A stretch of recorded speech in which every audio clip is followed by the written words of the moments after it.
नमस्कार, आप देख रहे हैं सी न्यूज भारत और मैं हूं आपके साथ प्रिया श्रीवास्तव। स्वागत है आपका उत्तर प्रदेश बुलेटिन में, जहां हम लेकर आते हैं प्रदेश भर की सबसे ताजा, महत्वपूर्ण और भरोसेमंद खबरें। आज के बुलेटिन में हम नजर डालेंगे राजनीति, प्रशासन, मौसम, अपराध, विकास परियोजनाओं और जनहित से जुड़ी प्रमुख गतिविधियों पर। प्रदेश में दिन भर क्या रहा खास और कौन से बड़े फैसले लोगों का खींचेंगे ध्यान, इन सभी अपडेट्स के साथ जुड़े रहिए हमारे साथ, क्योंकि उत्तर प्रदेश की बुलेटिन में होगा बहुत कुछ खास। झांसी के बंगरा ब्लॉक अंतर्गत ग्राम पंचायत पठाकरका में आयोजित श्रीमद् भागवत कथा इन दिनों पूरे क्षेत्र में आस्था और भक्ति का केंद्र बनी हुई है। कथा के दौरान भगवान श्री कृष्ण और माता रुक्मिणी के दिव्य विवाह प्रसंग का भावपूर्ण वर्णन भी किया गया, जिसे सुनकर श्रद्धालु भक्ति रस में डूब गए। कथावाचक ने रुक्मिणी जी के श्री कृष्ण के प्रति अटूट प्रेम, विश्वास और समर्पण का वर्णन करते हुए बताया कि किस प्रकार उन्होंने संदेश भेजकर भगवान श्री कृष्ण को विदर्भ बुलाया और उनका हरण कर विधि विधान से विवाह भी किया था। इस प्रसंग पर रुक्मिणी कृष्ण विवाह की झांकी भी प्रस्तुत की गई, जिसमें रुक्मिणी की भूमिका खुशी विरथरे और श्री कृष्ण की भूमिका पूजा कुमारी ने निभाई। झांकी और भजन कीर्तन के दौरान श्रद्धालु नाचते गाते हुए भक्ति में लीन हो गए और पूरा पंडाल राधे राधे और जय श्री कृष्ण के जयकारों से गूंज उठा। कार्यक्रम में परीक्षित, श्रीमती सुधा प्रमोद विरथरे सहित कई सहयोगी और राम सहाय विरथरे, जिला महामंत्री अरुण सिंह तोमर, ग्राम प्रधान डॉक्टर जगदीश कुशवाहा समेत सैकड़ों श्रद्धालु उपस्थित रहे। पूरे आयोजन में अनुशासन, भक्ति और उत्साह का अद्भुत संगम देखने को मिला। झांसी से सी न्यूज संवाददाता धीरेन्द्र सोनी की रिपोर्ट। कन्नौज में एसआईआर अभियान के बाद फाइनल वोटर लिस्ट जारी कर दी गई है, जिसमें जिले के तीनों विधानसभाओं में करीब 2.25 लाख वोटर कम हो गए हैं। एसआईआर शुरू होने से पहले कुल वोटर संख्या 12,90,000 थी, जो फाइनल लिस्ट में घटकर 10,68,000 रह गई है। डीएम आशुतोष मोहन अग्निहोत्री के अनुसार फाइनल मतदाताओं में 55,000 से ज़्यादा नए वोटर शामिल हैं। उन्होंने बताया कि किसी भी आपत्ति के लिए ईसीआई के वेबसाइट या कार्यालय में शिकायत दर्ज कराई जा सकती है। जनता दरबार के बाद डीएम ने नई लिस्ट को लेकर मीडिया से बात भी की। 3 विधानसभाएं हैं, 96 छिबरामऊ, 197 तिरवा और 198। इन तीनों विधानसभाओं की मतदाता सूची का प्रकाशन कर दिया गया है। जनपद में कुल 10,67,332 मतदाता की सूची में हैं और इस दौरान 56,207 हमारे नए मतदाताओं के नाम हैं। अगर विधानसभा बात करें तो छिबरामऊ में 3,81,397, तिरवा में 3,23,589 और कन्नौज में 3,62,346 मतदाता। मैं ये भी बताना चाहूँगा कि इस पूरे एसआईआर प्रक्रिया के दौरान जनपद स्तर पर राजनीतिक दलों के साथ कुल 8 बैठकें आहूत हुई थी। विधानसभा स्तर पर भी 8 बैठकें आयोजित की गई थी, जिसमें जो भी प्रक्रिया थी उस प्रक्रिया से सभी राजनीतिक दलों को अवगत कराया गया है। बूथ स्तर पर भी राजनीतिक दलों ने अपने बीएलए नियुक्त किए थे। टोटल 4,657 बीएलए थे जिन्होंने अपना सहयोग किया और मतदाता सूची को निष्पक्ष और पारदर्शी ढंग से बनाए जाने में अपना सहयोग किया है। इस दौरान जो शिकायतें आई डिस्ट्रिक्ट कॉन्टैक्ट सेंटर के माध्यम से, सीओ के माध्यम से या ईसीआई के माध्यम से, उन सभी का हम लोगों ने गुणवत्तापरक निस्तारण भी किया है। आज सभी राजनीतिक दलों को पूरी जनपद की अर्थात सभी विधानसभाओं की लिस्ट हम लोगों ने निःशुल्क उपलब्ध कराई है कि राष्ट्रीय और राज्य स्तरीय मान्यता प्राप्त राजनीतिक दलों को निःशुल्क दिए जाने का प्रावधान है। साथ ही साथ सभी बीएलओ के पास मतदाता सूची उपलब्ध है और ये बीएलओ अपने मतदेय स्थल पर आगामी 7 दिनों तक लेकर उपस्थित रहेंगे। आम नागरिकों से अपील है इस मतदाता सूची का अवलोकन कर लें और इसको देखें। अगर इसमें किसी प्रकार का कोई तथ्य अंकित है, कुछ कहना चाहते हैं, तो आप संबंधित बीएलओ के माध्यम से या ईआरओ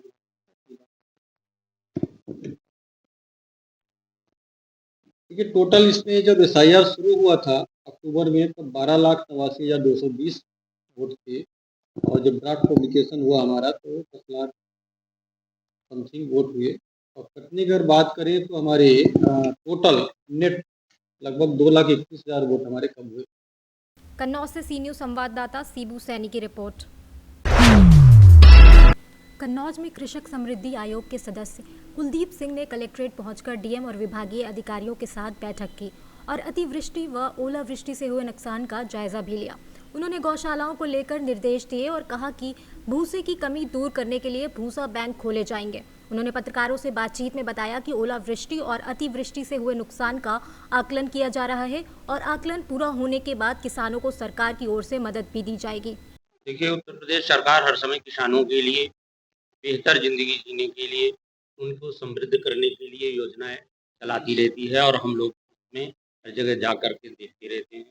महाराज जी का निर्देश है कि सबसे पहले किसानों की योजनाओं को, जो लाभकारी योजनाएं हैं, उनको सुव्यवस्थित रूप से हर जनपद में जमीनी स्तर पर हो जाए। इसके लिए कन्नौज एक बहुत बेहतर जनपद साबित हुआ है। यहाँ के जिलाधिकारी महोदय, आज भी मैं आया था तो अपने काम में व्यस्त थे, मुझे बहुत खुशी हुई। और इस तरीके से अधिकारी जब लगे हुए तो निश्चित ही आगे हमारी भारतीय जनता पार्टी रिपीट करेगी। इसी उद्देश्य से हम लोग किसानों के हित में हर जगह जा रहे हैं, देख रहे हैं। और महाराज जी ने अभी कहा था कि अपनी रिपोर्ट जाइए देखिए। हमारे कृषक समृद्धि आयोग में 12 विभाग हैं कृषि और कृषि से संबंधित।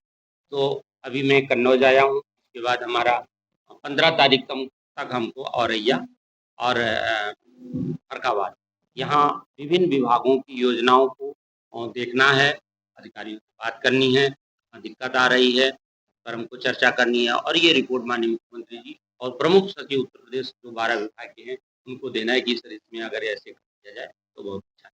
अभी जो ओलावृष्टि हुई है उस पर महाराज जी ने कहा है हमारी पूरी सरकार, हमारे जिलाधिकारी महोदय तत्पर हैं, 1 मिनट देर नहीं होगी, जैसे उसकी रिपोर्ट आएगी वैसे इनको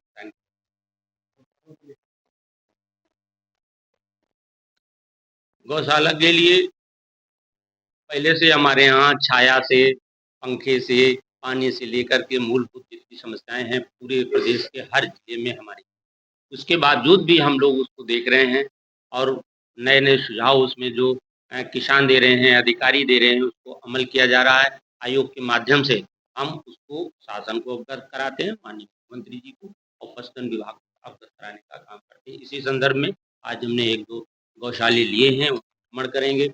और वैसे भी हमको मैं पहले भी आया हूँ कि कन्नौज में गौशाले सभी ऑनलाइन हैं, कहीं बैठ कर के हमारे अधिकारी उसमें देख सकते हैं कि किसमें कितनी गाय हैं, कहीं चोरी नहीं हो, कहीं कोई उसके साथ व्यवहार ना हो, है कि नहीं। तो महाराज जी ने एक नई स्कीम लाई है, उस पर हम लोग काम कर रहे हैं कि उसमें भूसा के लिए बैंक बनाए और यहाँ के भी अधिकारियों को संज्ञान में है, हम कहेंगे उसको तत्काल भूसा बैंक बनाए ताकि उसमें एक जगह से दूसरी जगह अगर ज़्यादा है कि कम है तो हमें तत्काल गांव में ना जाना पड़े, उसी से हमको अपने भूसा बैंक के पेड़ लगाने के लिए जो प्राकृतिक चीज़ है, महाराज जी और उत्तर प्रदेश सरकार चाहती है कि हमारे वन विभाग उसमें सहयोग करें और 5 साल से अधिक के छाया वृक्ष पेड़ वो हमारे गौशालाओं में दे दें। और गौशाले के जो संचालक हैं उनसे हम रिक्वेस्ट करेंगे कि वो इंतजार ना करें कि वन विभाग हमारे यहाँ पहुँचाया ही नहीं, पहुँचाएगा तो लगाएंगे, ऐसे उसमें कंप्रोमाइज़ करें, समन्वय रखें। अगर वो दे रहे हैं, नहीं आ पा रहे हैं तो ले लें, अगर साधन है वन विभाग के पास पहुँचा दें।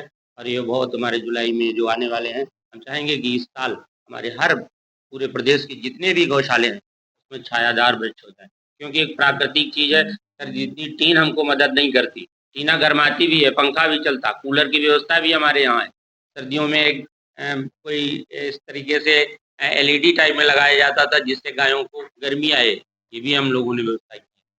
तो इस तरीके से गौशाले की व्यवस्था की गई सरकार उसमें कर रही है और जारी कर रहे हैं। इस पर हमारे जिलाधिकारी जी को मैं बहुत-बहुत बधाई देना चाहता हूँ, धन्यवाद दे रहा हूँ कि उन्होंने पूरे प्रदेश में जिन्होंने सराहनीय कार्य किया है, इसके लिए मैं सरकार की ओर से और अपनी ओर से बहुत-बहुत कन्नौज से सी न्यूज संवाददाता सीबू सैनी की रिपोर्ट। बर्डपुर ब्लॉक सभागार में पंचायत सदस्यों की बैठक हुई, जिसमें 3 करोड़ रुपए का बजट सर्वसम्मति से पारित किया गया। बैठक की अध्यक्षता ब्लॉक प्रमुख वंदना सिंह चौधरी ने की। वहीं खंड विकास अधिकारी ओम प्रकाश सिंह यादव ने बताया कि विकास कार्यों के लिए धन की स्वीकृति मिल चुकी है और सभी क्षेत्र पंचायत सदस्यों से प्रस्ताव आमंत्रित किए गए हैं, जिनके आधार पर प्राथमिकता तय कर विकास कार्य आगे बढ़ाए जाएंगे। बैठक में जिला पंचायत सदस्य रमजान अली, सबलू साहनी और जहूर खान ने अपने अपने क्षेत्रों की समस्या उठाई, जिनके शीघ्र समाधान का आश्वासन भी दिया गया।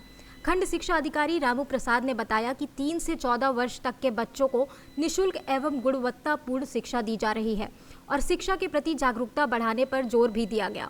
बैठक में पूर्ति निरीक्षक विंध्यवासिनी श्रीवास्तव, चिकित्सा अधिकारी डॉक्टर लोकनाथ यादव, एडीओ सहकारिता अम्बरीश यादव और प्रमुख प्रतिनिधि पंकज पटेल सहित अन्य सदस्य मौजूद रहे। ब्लॉक प्रमुख वंदना सिंह चौधरी ने बताया कि क्षेत्र के विकास के लिए 3 करोड़ की योजनाएं स्वीकृत हुई हैं और जो अधिकारी बैठक में उपस्थित नहीं हुए उनके खिलाफ आवश्यक कार्रवाई के निर्देश दिए गए हैं। हाँ प्रमुख जी, आज क्षेत्र पंचायत सदस्यों की बैठक थी। बैठक में क्या कुछ चर्चा हुई और इस बार कितने का बजट पास हुआ? ठीक है, सबसे पहले तो मैं मीडिया भाई का हार्दिक स्वागत अभिनंदन करती हूँ। आज दिनांक 10/4/2026 को क्षेत्र पंचायत बर्डपुर की बैठक आहूति की गई, जिसमें विभिन्न विभागों के अधिकारीगण एवं सम्मानित क्षेत्र पंचायत सदस्यगण व प्रधानगण के साथ मीडिया जगत के पत्रकार बंधुओं का हार्दिक स्वागत व आभार व्यक्त करती हूँ। आज इस बैठक में क्षेत्र पंचायत के अंतर्गत लगभग 3 करोड़ का बजट प्रस्तावित किया गया है। तमाम अधिकारी विभागों के आए थे, कुछ नहीं आए थे, तो उनके खिलाफ आपके द्वारा क्या कुछ कार्रवाई की जाए? बहुत विभाग तो मतलब तमाम विभाग के अधिकारी तो आए ही थे, लेकिन जिस विभाग के अधिकारी नहीं आए हैं उनके लिए वीडियो साहब को बोल दिया गया है कि उन पर कार्रवाई की जाए, उनको सूचना दी जाए क्यों अनुपस्थित हैं। सिद्धार्थनगर से सी न्यूज़ संवाददाता धर्मेंद्र कुमार की रिपोर्ट। फिलहाल उत्तर प्रदेश के इस बुलेटिन में इतना ही। देश दुनिया की बाकी और खबरों के लिए आप बने रहिए सी न्यूज़ भारत के साथ।